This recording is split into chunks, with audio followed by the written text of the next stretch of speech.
Hello guys, how are you? I hope हजुरहरू सन्चै हुनुहुन्छ होला। म पनि यहाँ सन्चै छु है। अब नाइट ड्युटी जानु पर्यो, त्यसको लागि अब रेडी त हुनु पर्यो है।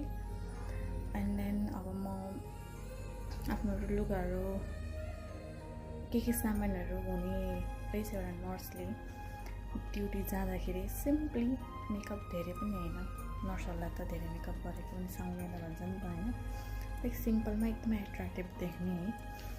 एन्ड देन त्यो कुराहरू देखाउँछु म हजुरहरूलाई ब्याक क्यामेरा गरेर होइन, के कुराहरू मैले युज गर्ने गर्छु प्रडक्ट्समा होइन ड्युटी जाने बेलामा। सो आज नाइट ड्युटी छ मेरो, लाइक 7:30 एराउन्डतिर म निस्किन्छु। राइट नाउ अहिले रातिको 6:45 भएको छ।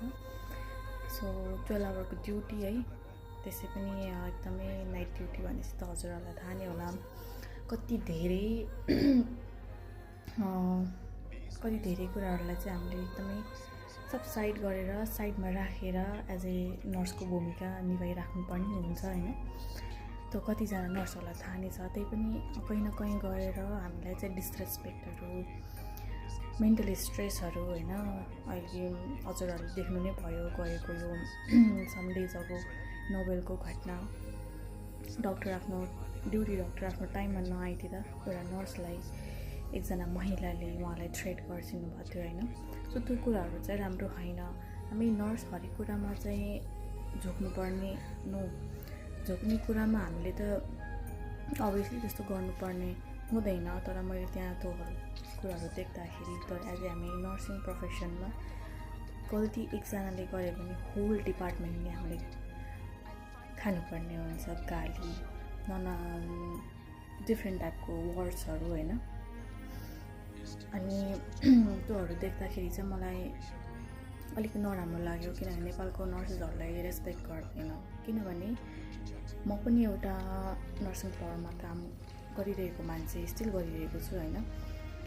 अझै त्यो डिपार्टमेन्टमा काम गरिरहेको पनि कहिलेकाहीँ मनमा एक प्रश्न उठ्ने गर्दो रहेछ किन हामी नर्सहरूलाई यतिसम्म हेला गरिएको हो, कि हाम्रो नर्सिङ प्रोफेसनमै हेला गर्ने लेखिएको हो कि हाम्रो ministry of health and population उहाँहरूले चाहिँ यो कुराहरूलाई चाहिँ अलिकति गहिराइले हेरिदिनु पर्ने हुन्छ हामी नर्सहरूको लागि होइन।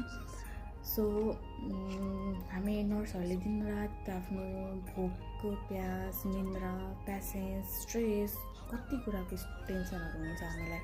त्यो सबै कुरालाई हामीले साइडमा राखेर आफ्नो बिरामीलाई एउटा राम्रो सेवा